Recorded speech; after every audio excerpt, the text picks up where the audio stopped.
मैं आज आपको एक मेरा निजी अनुभव कहना चाहता हूं।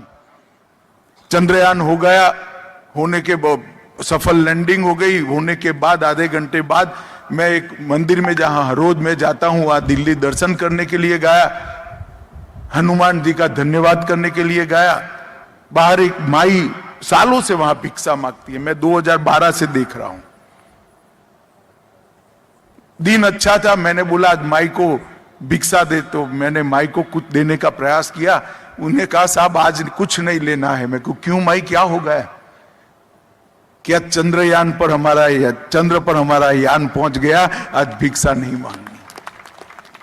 ये संतोष जो है देश के नागरिक को देश के विकास के साथ, देश की सिद्धियों के साथ जोड़ने का काम नरेंद्र मोदी जी ने किया है। G20 के अंदर सारे देश के राष्ट्राध्यक्ष भारत की व्यवस्थाओं की, भारत की सुरक्षा की, भारत की अर्थतंत्र की और भारत के विदेश नीति की जब प्रशंसा करते हैं तो मन खुशी से फूल जाता है। और अभी अभी नई पार्लियामेंट का लोकार्पण और नई पार्लियामेंट में पहला बिल इस देश की मातृशक्ति को 33% रिजर्वेशन देने का मोदी जी लेकर आए। पूरी दुनिया आश्चर्यचकित है कि भारत जैसे देश में सर्वानुमत से इतनी सरलता से विमेन रिजर्वेशन कैसे हो सकता है। मगर कहते हैं ना, दम है तो सब कुछ मुमकिन होता है। बच्चे इसीलिए नारा लगाते हैं, मोदी है तो मुमकिन है। मित्रों, कई ऐसे मसले जो देश को सालों से अटके हुए थे और मेरी आयु के लोग ऐसा सोचने लगे थे कि यह कभी होगा या नहीं होगा।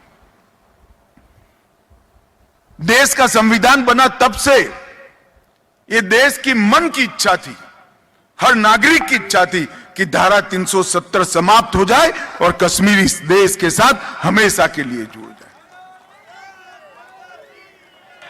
और इतनी बड़ी ऐतिहासिक गलती, मोदी जी को आपने दूसरी बार प्रधानमंत्री बनाया, मोदी जी ने हंसते हंसते पार्लियामेंट में 5 अगस्त 2019 को धारा 370 समाप्त कर दी। और आज कश्मीर में एक साल के 1,80,00,000 पर्यटक जाते हैं और कश्मीर में आतंकवाद समाप्ति के कगार पर खड़ा है। जो लोग कहते थे धारा 370 को हाथ लगाओगे खून की नदियां बह जाएगी, खून की नदियां छोड़ो, किसी की कंकर चलाने की हिम्मत हुई है, कंकर चलाने की। साले से हम राह देखकर बैठे थे, 550 साल से कि अयोध्या में जहां प्रभु श्री राम का जन्म हुआ था वहां भव्य राम मंदिर बनना चाहिए। कितना बड़ा लंबा संघर्ष, शायद दुनिया में इतना बड़ा आंदोलन किसी एक मुद्दे पर कहीं नहीं चला होगा। 550 साल से लाखों लोगों का बलिदान, निर्णय नहीं होता था और खून का कतरा बनाए बगैर मोदी जी ने वहां भूमि पूजन भी कर दिया और जनवरी में प्रभु श्री राम का मंदिर भी। सर्जिकल स्ट्राइक हो या एयर स्ट्राइक हो, ये सारी चीजें पहले अमेरिका और इजराइल के लिए रिजर्व मानी जाती थी। मोदी जी ने ये 2 देशों के नाम के साथ हमारे महान देश भारत का नाम जोड़कर भारत को सुरक्षित बनाने का काम, और ये सारा इसलिए हो सका है कि विचारधारा का आधार पर चलने वाली पार्टी शासन कर रही है। एक मजबूत, पारदर्शी, प्रामाणिक और मेहनती, संवेदनशील नेतृत्व इस देश का नेतृत्व कर रहा है। इसलिए मोदी जी के नेतृत्व में भारत दिन दूनी रात चौगुनी प्रगति कर रहा है। मित्रों, आज दुनिया में दूसरे नंबर का देश है, मोबाइल बनाने वाला भारत है। तीसरा बड़ा स्टार्टअप रखने वाला देश भारत है। रिन्यूएबल एनर्जी में हम चौथे नंबर पर पहुंचे हैं। कई प्रकार की सिद्धियां हमारे देश के अंदर हमने प्राप्त की और मोदी जी ने परिवार की पॉलिटिक्स को समाप्त कर कर पॉलिटिक्स ऑफ परफॉर्मेंस, जो परफॉर्म करेगा वो ही देश पर शासन करेगा, इसको एस्टैब्लिश करने का काम। और अभी सारे इकट्ठा हो गए, आपने देखा होगा एक के साथ एक हाथ मिलाकर बड़े लंबे लंबे लंबे लंबे फोटो आते हैं, क्योंकि इनके पास विकल्प नहीं है। इसको ध्यान से देखेंगे तो ये सारी परिवारवादी पार्टी है जो अपनी अगली पीढ़ी के लिए राजनीति के अंदर है। हम अगली पीढ़ी के लिए राजनीति में नहीं है। भारतीय जनता पार्टी राजनीति में है तो भारत माता को विश्व में सबसे पहले स्थान पर पहुंचाने।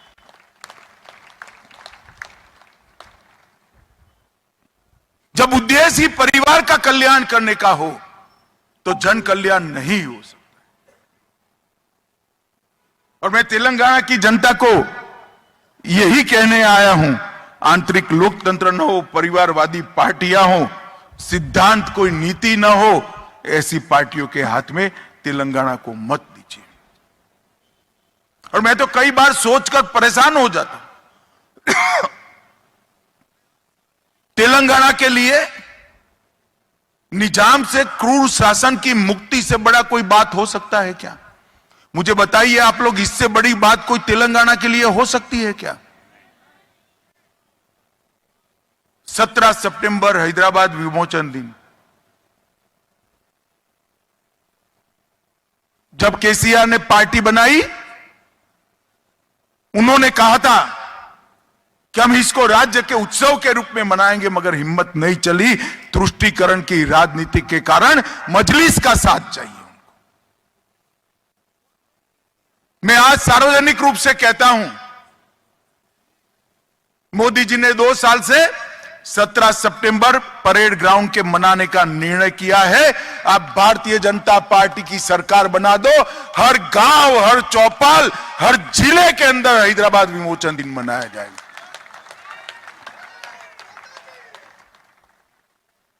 तेलंगाना की आजादी पर, भारत की आजादी पर आप गर्व नहीं कर सकते? किस प्रकार की तुष्टीकरण की, अपीसमेंट की पॉलिटिक्स, वोट बैंक की इतनी अहमियत तो हो सकती है क्या?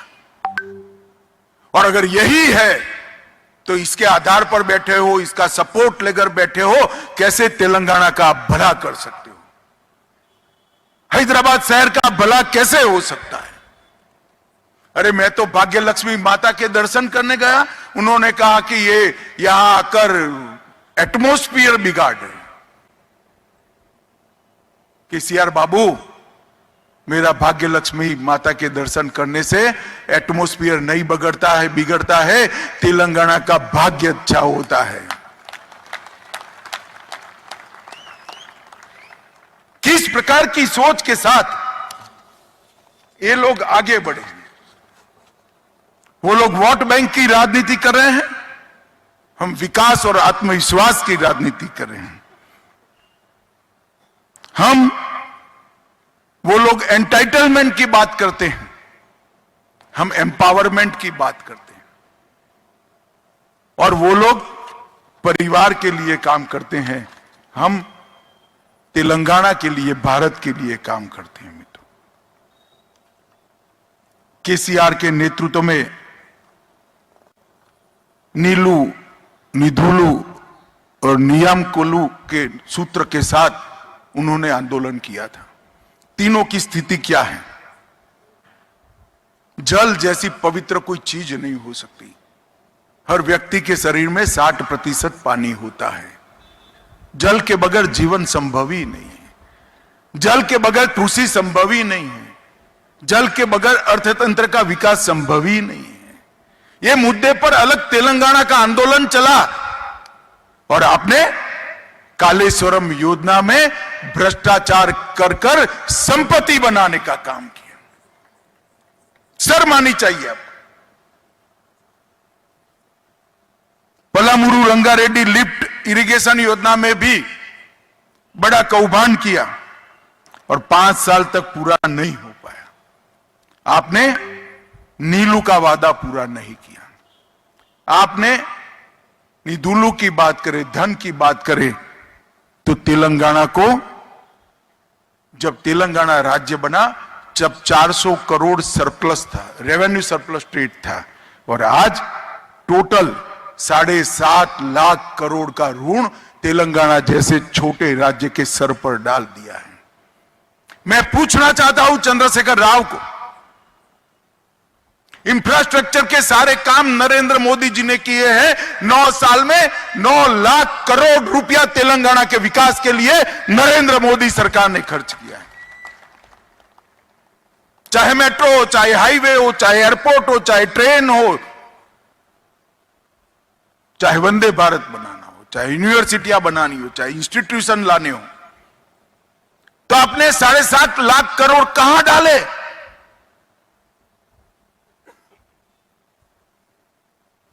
हर गरीब को अनाज मोदी जी भेज रहे हैं,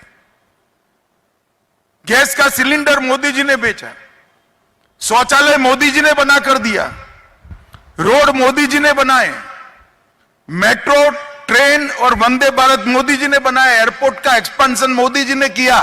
तो आपने 7.5 लाख करोड़ कहां डाले? इसका हिसाब तेलंगाना का युवा आज आपसे मांग रहा है, लेकर जाना। और रोजगार की बात करें तो एक बार मेरा केसीआर से विनंती है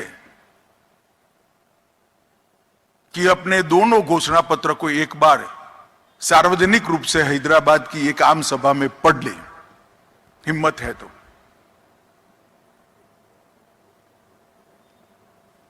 उन्होंने दलित को छला, युवा को छला है, आदिवासियों को छला है, हर जगह पे वादा खिलाफी की, करप्शन किया है। केसीआर ना शिक्षा में भर्ती कर पाए, ना यूनिवर्सिटियों में, ना छोटे अस्पतालों में भर्ती कर पाए। रोजगारी का वादा आपने, रोजगारी के वादे पर आप फेल हो गए हो केसीआर साहब। आपको तेलंगाना की जनता से वोट मांगने का कोई अधिकार नहीं है। मित्रों, इसीलिए मैं आज आप सबके सामने आया हूं। आप सब लोग, आपका सिर्फ एक वोट नहीं है, आपका मत, आपका वोट अनेक लोगों का मार्गदर्शन करने वाले वोट के, आप समाज के अंदर एक विशिष्ट स्थान रखने वाले लोग हो। एक डॉक्टर होता है तो खुद तो सोचता ही है, साथ में हजारों लोगों को मार्गदर्शन भी करता है। एक शिक्षक होता है तो सैकड़ों लोगों का मार्गदर्शन करता है। आपकी जिम्मेदारी है कि पैसों के बल पर किए हुए प्रचार की बात में आना है, या कॉन्क्रीट डेवलपमेंट किस पार्टी ने किया है और कौन पार्टी कर सकती है, इसका इवैल्यूएशन कर कर वोट तय करना है।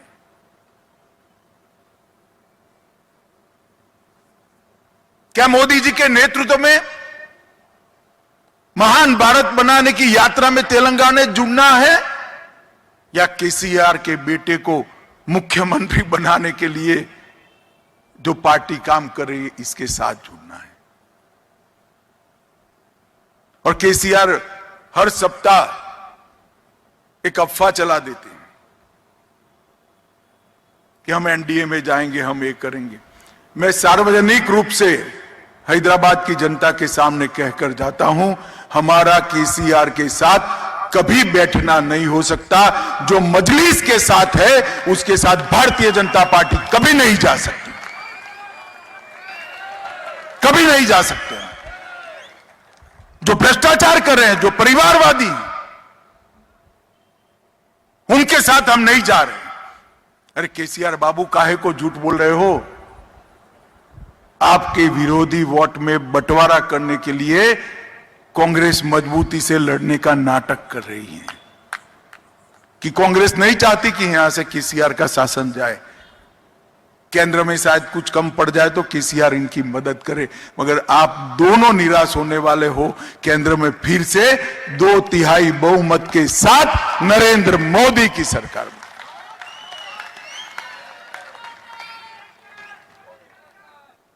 मैं आप सभी को कहना चाहता हूं, कांग्रेस को वोट दोगे तो भी मजलिस के पास जाएगा और केसीआर को वोट दोगे तो भी मजलिस के पास आएगा।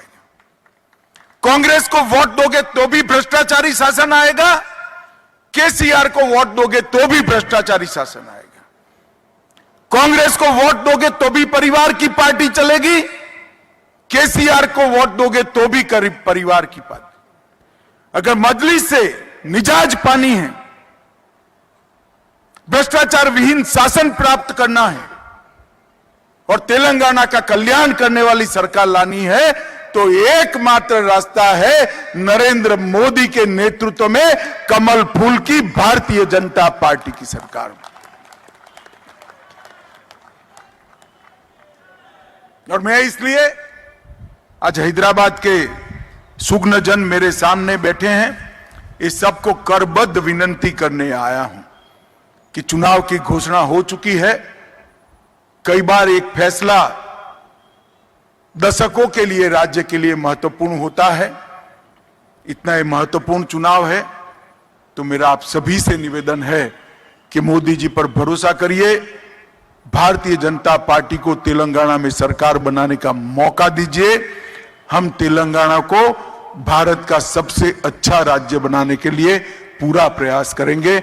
मेरे साथ बोलिए, भारत माता की, भारत माता की, भारत माता की, वंदे वंदे।